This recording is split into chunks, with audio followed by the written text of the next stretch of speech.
कर खड़ा हो गया और बोला, सरकार मोर तलब दे दीन जाए, ऐसी नौकरी मुझसे न होई। कहाँ लो दौड़ी दौरत दौरत गोड़ पिराए लागत है। भाल बोला, काम कुछ करो या न करो पर तलब पहले चाहिए। दिन भर पड़े पड़े खांसा करो, तलब तो तुम्हारी चढ़ रही है। जाकर बाजार से एक आने की ताजी मिठाई ला। दौड़ता हुआ जा। कहार को यह हुक्म देकर बाबू साहब घर में गए और स्त्री से बोले, वहां से एक पंडित जी आए हैं, यह खत लाए हैं, जरा पढ़ो तो। पत्नी जी का नाम रंगीलीबाई था। गोरे रंग की प्रसन्नमुख महिला थी। रूप और यौवन उनसे विदा हो रहे थे, पर किसी प्रेमी मित्र की भांति मचल मचल कर 30 साल तक जिसके गले से लगे रहे उसे छोड़ते न बनता था। रंगीलीबाई बैठी पान लगा रही थी, बोली, कह दिया न कि हमें वहां ब्याह करना मंजूर नहीं। भाल बोला, हाँ कह तो दिया, पर मारे संकोच के मुंह से शब्द न निकलता था। झूठ मूठ का होला करना पड़ता। रंगीली बोली, साफ बात करने में संकोच क्या, हमारी इच्छा है, नहीं करते। किसी का कुछ लिया तो नहीं है। जब दूसरी जगह 10,000 नग मिल रहे हैं तो वहां क्यों न करूं। उनकी लड़की कोई सोने की थोड़े ही है। वकील साहब जीते होते तो शर्माते शर्माते 15-20 हजार दे मरते। अब वहां क्या रखा है। भाल बोला, एक दफा जबान देकर मुकर जाना अच्छी बात नहीं। कोई मुख से कुछ न कह पर बदनामी हुए बिना नहीं रहती, मगर तुम्हारी जिद से मजबूर हूँ। रंगीलीबाई ने पान खाकर खत खोला और पढ़ने लगी। हिंदी का अभ्यास बाबू साहब को तो बिल्कुल न था और यद्यपि रंगीलीबाई भी शायद ही कभी किताब पढ़ती हो, पर खतवत पढ़ लेती थी। पहली ही पांति पढ़कर उनकी आंखें सजल हो गईं और पत्र समाप्त किया तो उनकी आंखों से आंसू बह रहे थे। एक एक शब्द करुणा के रस में डूबा हुआ था। एक एक अक्षर से दीनता टपक रही थी। रंगीलीबाई की कठोरता पत्थर की नहीं, लाख की थी, जो एक ही आंच से पिघल जाती है। कल्याणी के करुणोत्पादक शब्दों ने उनके स्वार्थमंडित हृदय को पिघला दिया। रूंधे हुए कंठ से बोली, अभी ब्राह्मण बैठा है न। भालचंद्र पत्नी के आंसुओं को देख देख कर सूखे जाते थे। अपने ऊपर झल्ला रहे थे कि नाहक मैंने यह खत इसे दिखाया। इसकी जरूरत क्या थी। इतनी बड़ी भूल उनसे कभी न हुई थी। संदिग्ध भाव से बोले, शायद बैठा हो, मैंने तो जाने को कह दिया था। रंगीली ने खिड़की से झांक कर देखा। पंडित मोटेराम जी बगुले की तरह ध्यान लगाए बाजार के रास्ते की ओर ताक रहे थे। लालसा में व्यग्र होकर कभी यह पहलू बदलते, कभी वह पहलू। एक आने की मिठाई ने तो आशा की कमर ही तोड़ दी थी, उसमें भी यह विलंब दारुण दशा थी। उन्हें बैठे देखकर रंगीलीबाई बोली, है अभी है, जाकर कह दो, हम विवाह करेंगे, जरूर करेंगे। बेचारी बड़ी मुसीबत में है। भाल बोला, तुम कभी कभी बच्चों की सी बातें करने लगती हो। अभी उससे कह आया हूं कि मुझे विवाह करना मंजूर नहीं। एक लंबी चौड़ी भूमिका बांधनी पड़ी। अब जाकर यह संदेश कहूंगा तो वह अपने दिल में क्या कहेगा, जरा सोचो तो। यह शादी विवाह का मामला है, लड़कों का खेल नहीं कि अभी एक बात तय की अभी पलट गए। भले आदमी की बात न हुई, दिल लगी हुई। रंगीली बोली, अच्छा तुम अपने मुंह से न कहो, उस ब्राह्मण को मेरे पास भेज दो। मैं इस तरह समझा दूंगी कि तुम्हारी बात भी रह जाए और मेरी भी। इसमें तो तुम्हें कोई आपत्ति नहीं है। भाल बोला, तुम अपने सिवा सारी दुनिया को नादान समझती हो। तुम कहो या मैं कहूँ, बात एक ही है। जो बात तय हो गई वह हो गई, अब मैं उसे फिर नहीं उठाना चाहता। तुम ही तो बार बार कहती थी कि मैं वहां न करूंगी। तुम्हारे ही कारण मुझे अपनी बात खोनी पड़ी। अब तुम फिर रंग बदलती हो। यह तो मेरी छाती पर मूंग दलना है। आखिर तुम्हें कुछ तो मेरे मान अपमान का विचार करना चाहिए। रंगीली बोली, तो मुझे क्या मालूम था कि विधवा की दशा इतनी हीन हो गया है। तुम्ही ने तो कहा था कि उसने पति की सारी संपत्ति छिपा रखी है और अपनी गरीबी का ढोंग रचकर काम निकालना चाहती है। एक ही छंटी औरत है। तुमने जो कहा वह मैंने मान लिया। भलाई करके बुराई करने में तो लज्जा और संकोच है। बुराई करके भलाई करने में कोई संकोच नहीं। अगर तुम हाँ कर आए होते और मैं नहीं करने को कहती तो तुम्हारा संकोच उचित था। नहीं करने के बाद हाँ करने में तो अपना बड़प्पन है। भाल बोला, तुम्हें बड़प्पन मालूम होता हो, मुझे तो लुचापन ही मालूम होता है। फिर तुमने यह कैसे मान लिया कि मैंने वकीलाइन में विषय में जो बात कही थी वह झूठी थी। क्या वह पत्र देखकर तुम जैसी खुद सरल हो वैसे ही दूसरे को भी सरल समझती हो। रंगीली बोली, इस पत्र में बनावट नहीं मालूम होती। बनावट की बात दिल में चुभती नहीं, उसमें बनावट की गंध अवश्य रहती है। भाल बोला, बनावट की बात तो ऐसी चुभती है कि सच्ची बात उसके सामने बिल्कुल फीकी मालूम होती है। यह किस्से कहानियां लिखने वाले जिनकी किताबें पढ़ पढ़कर तुम घंटों रोती हो, क्या सच्ची बातें लिखते हैं। सरासर झूठ का तुमार बांधते हैं। यह भी एक कला है। रंगीली बोली, क्यों जी, तुम मुझसे भी उड़ते हो, दाई से पेट छिपाते हो। मैं तुम्हारी बातें मान जाती हूँ तो तुम समझते हो इसे चकमा दिया, मगर मैं तुम्हारी एक एक नस पहचानती हूँ। तुम अपना ऐब मेरे सिर मढ़कर खुद बेदाग बचना चाहते हो। बोलो, कुछ झूठ कहती हूँ। जब वकील साहब जीते थे, जो तुमने सोचा था कि ठहराव की जरूरत ही क्या है, वे खुद ही जितना उचित समझेंगे देंगे, बल्कि बिना ठहराव के और भी ज्यादा मिलने की आशा होगी। अब जो वकील साहब का देहांत हो गया तो तरह तरह के हीले हवाले करने लगे। यह भलमनसी नहीं, छोटापन है, इसका इल्जाम भी तुम्हारे सिर है। मैं अब शादी ब्याह के नगीच न जाऊंगी। तुम्हारी जैसी इच्छा हो करो। ढोंगी आदमियों से मुझे चिढ़ है। जो बात करो सफाई से करो, बुरा हो या अच्छा। हाथी के दांत खाने के और दिखाने के और वाली नीति पर चलना तुम्हें शोभा नहीं देता। बोला, आप भी वहां शादी करते हो या नहीं? भाल बोला, जब मैं बेईमान, दगाबाज और झूठा ठहरा तो मुझसे पूछना ही क्या। मगर खूब पहचानती हो आदमियों को। क्या कहना है तुम्हारी इस सूझबूझ की, बलया ले लें। रंगीली बोली, हो बड़े हयादार, अब भी नहीं शर्माते।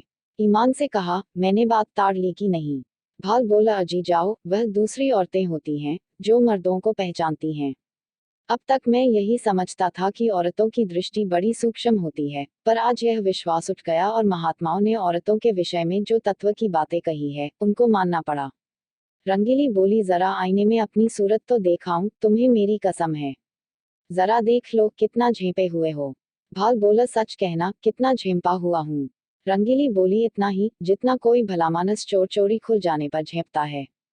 भाल बोला, खैर, मैं झेंपा ही सही, पर शादी वहां न होगी। रंगीली बोली, मेरी बला से, जहां चाहो करो। क्यों, भुवन से एक बार क्यों नहीं पूछ लेते? भाल बोला, अच्छी बात है, उसी पर फैसला रहा। रंगीली बोली, जरा भी इशारा न करना। भाल बोला, अजी, मैं उसकी तरफ ताकूंगा भी नहीं। संयोग से ठीक इसी वक्त भुवन मोहन भी आ पहुंचा। ऐसे सुंदर, सुडौल, बलिष्ठ युवक कॉलेजों में बहुत कम देखने में आते हैं। बिल्कुल माँ को पड़ा था, वही गोरा चिट्टा रंग, वही पतले पतले गुलाब की पत्ती के से ऊंट, वही चौड़ा माथा, वही बड़ी बड़ी आंखें, डील डॉल बाप का सा था। ऊंचा coat, breeches, tie boot, hat उस पर खूब खिल रहे थे। हाथ में एक हॉकी स्टिक थी। चाल में जवानी का गरूर था, आंखों में आमद गौरव। रंगीली ने कहा, आज बड़ी देर लगाई तुमने। यह देखो, तुम्हारी ससुराल से यह खत आया है। तुम्हारी सास ने लिखा है। साफ साफ बतला दो, अभी सवेरा है। तुम्हें वहां शादी करना मंजूर है या नहीं? भुवन बोला, शादी करनी तो चाहिए अम्मा, पर मैं करूंगा नहीं। रंगीली बोली, क्यों? भुवन बोला, कहीं ऐसी जगह शादी करवाइए कि खूब रुपए मिले और न सही 1 लाख का तो डॉल हो। वहां अब क्या रखा है? वकील साहब रहे ही नहीं, बुढ़िया के पास अब क्या होगा?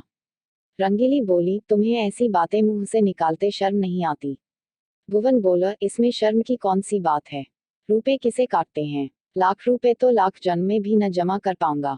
इस साल पास भी हो गया तो कम से कम 5 साल तक रुपए से सूरत नजर न आएगी। फिर 100-200 रुपए महीने कमाने लगूंगा। 5-6 तक पहुंचते पहुंचते उम्र के 3 भाग बीत जाएंगे। रुपए जमा करने की नौबत ही न आएगी। दुनिया का कुछ मजा न उठा सकूंगा। किसी धनी की लड़की से शादी हो जाती तो चैन से कटती। मैं ज्यादा नहीं चाहता, बस 1 लाख हो या फिर कोई ऐसी जायदाद वाली बेवा मिले जिसके एक ही लड़की हो। रंगीली बोली, चाहे औरत कैसे ही मिले। भुवन बोला, धन सारे ऐबों को छिपा देगा। मुझे वह गालियां भी सुनाए तो भी चूं न करूं। दुधारू गाय की लात किसे बुरी मालूम होती है? बाबू साहब ने प्रशंसा सूचक भाव से कहा, हमें उन लोगों के साथ सहानुभूति है और दुखी है कि ईश्वर ने उन्हें विपत्ति में डाला, लेकिन बुद्धि से काम लेकर ही कोई निश्चय करना चाहिए। हम कितने ही फटे हाल हो जाएं, फिर भी अच्छी खासी बारात हो जाएगी। वहां भोजन का भी ठिकाना नहीं, सिवाय इसके कि लोग हंसे और कोई नतीजा न निकलेगा। रंगीली बोली, तुम बाप पुत दोनों एक ही थैली के चट्टे बटे हो। दोनों उस गरीब लड़की के गले पर छुरी फेरना चाहते हो। भुवन बोला, जो गरीब है उसे गरीबों ही के यहाँ संबंध करना चाहिए, अपनी हैसियत से बढ़कर। रंगीली बोली, चुप भी रह, आया है वहां से हैसियत लेकर। तुम कहाँ के धन्ना सेठ हो? कोई आदमी द्वारा पर आ जाए तो एक लोटे पानी को तरस जाए। बड़े हैसियत वाले बने हो। यह कहकर रंगीली वहां वसे उठकर रसोई का प्रबंध करने चली गई। भुवन मोहन मुस्कराता हुआ अपने कमरे में चला गया और बाबू साहब मूंछों पर ताव देते हुए बाहर आए कि मोटेराम को अंतिम निश्चय सुना दें। पर उनका कहीं पता न था। मोटेराम जी कुछ देर तक तो कहार की राह देखते रहे। जब उसके आने में बहुत देर हुई तो उनसे बैठा न गया। सोचा यहाँ बैठे बैठे काम न चलेगा, कुछ उद्योग करना चाहिए। भाग्य के भरोसे यहाँ अड़ी किए बैठे रहें तो भूखों मर जाएंगे। यहाँ तुम्हारी दाल नहीं गलने की। चुपके से लकड़ी उठाए और जिधर वह कहार गया था उसी तरफ चले। बाजार थोड़ी ही दूर पर था, एक क्षण में जा पहुंचे। देखा तो बुढ़ा एक हलवाई की दुकान पर बैठा चिलम पी रहा था। उसे देखते ही आपने बड़ी बेतकल्लुफी से कहा, अभी कुछ तैयार नहीं है क्या महाराज? सरकार वहां बैठे बिगड़ रहे हैं कि जाकर सो गया या ताड़ी पीने लगा? मैंने कहा, सरकार यह बात नहीं, बुढ़ा आदमी है, आते ही आते तो आएगा। बड़े विचित्र जीव हैं, न जाने इनके यहाँ कैसे नौकर टिकते हैं। कहार बोला, मुझे छोड़कर आज तक दूसरा कोई टिका नहीं और न टिकेगा। साल भर से तलब नहीं मिली, किसी को तलब नहीं देते। जहाँ किसी ने तलब मांगी और लगे डांटने, बेचारा नौकरी छोड़कर भाग जाता है। वे दोनों आदमी जो पंखा झल रहे थे, सरकारी नौकर हैं। सरकार से 2 अर्दली मिले हैं न, इसी से पड़े हुए हैं। मैं भी सोचता हूँ, जैसा तेरा ताना बाना वैसे मेरी भरनी। इस साल कट गए हैं, साल 2 साल और इसी तरह कट जाएंगे।